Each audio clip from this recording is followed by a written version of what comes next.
Hello, this is Tim Sandle, and welcome to first of my attempts at podcasting.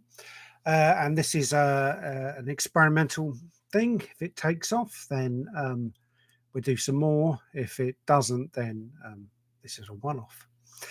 Okay, so my name's Tim Sandle, and I am a microbiologist, and I'm also a science journalist. And this podcast is going to be looking at various science subjects. And what I'd like to do is to start with a piece of science, medical microbiology related news that has appeared in August 2023. And this is about a new way of trying to treat a pathogenic bacterial infection.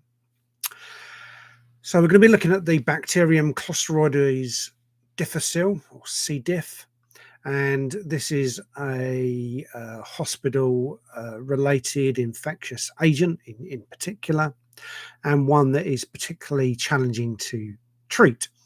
In some times it's referred to as C. difficult rather than C. difficile.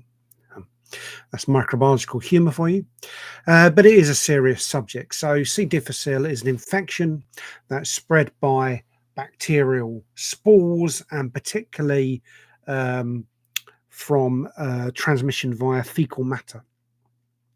And transmission occurs if surfaces become contaminated, with the spores further spread occurring via the hands of healthcare workers. Now, we've got a bit of a breakthrough here from a researcher called Mohammed Salim, who is director of the Centre for One Health Research, and also the company Nectogen Incorporated. And they've received a grant from the US Institute of Allergy and Infectious Diseases, and this is a grant for $275,000. And the funds will be used to study whether synthetic proteins developed by Nectogen can reduce the toxicity of this bacterium within the gut. Now, one reason why C. difficile is such a problem is due to the widespread use of antibiotics, which are given for a variety of medical issues, and these can destroy, as one of the side effects, the beneficial intestinal biomes. So we're targeting harmful bacteria, but one of the side effects is we can also target beneficial bacteria. And this can lead to pathogens sometimes becoming dominant subsequently. So the use of systemic antibiotics, including broad spectrum penicillins and cephalosporins and so on, can cause the normal microbiota of the bowel to be altered. And this then can open the door for spores of C. difficile to vegetate and to dominate the digestive system, becoming a dangerous pathogen in the gut that can then lead to life-threatening bouts of intestinal cramps and diarrhea. And there are certain risk factors that make some of the general population more vulnerable than others. And this can include advances in age, people who are having chemotherapy, the use of proton pump inhibitors, those with chronic renal disease, those with chronic liver disease, and those suffering from malnutrition.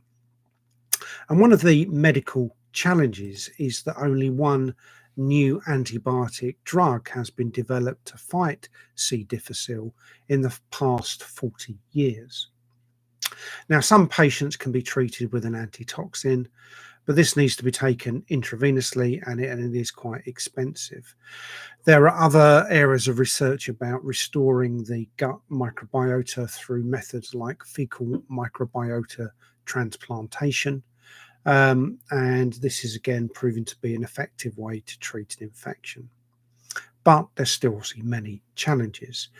And C. difficile can reoccur in up to 20% of patients after treatment, and the effect of reinfection increases the risk of fatalities. So there needs to be a lot of research going into ways to try and reduce the mortality from C. difficile.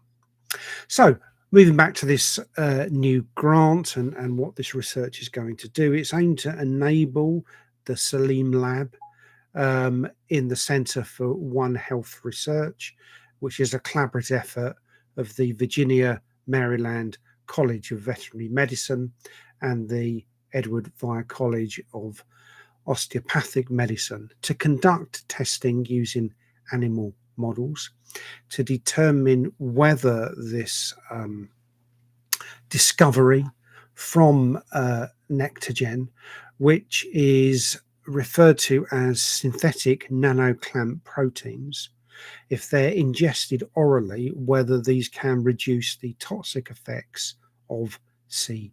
difficile. Now, with this invention, the term nanoclamp obviously has the prefix nano, implying microscopic size, whilst the clamp part, CLAMP, stands for clostridial antibody mimetic proteins.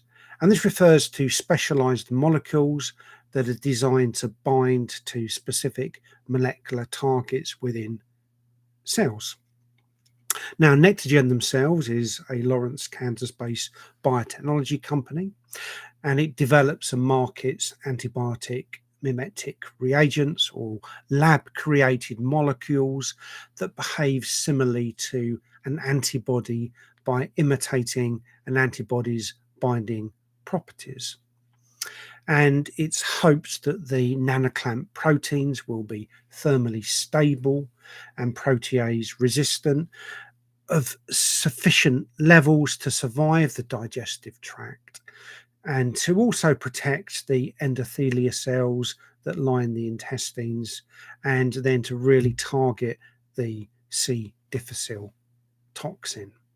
So hopefully you found this interesting. This was my first attempt at podcasting.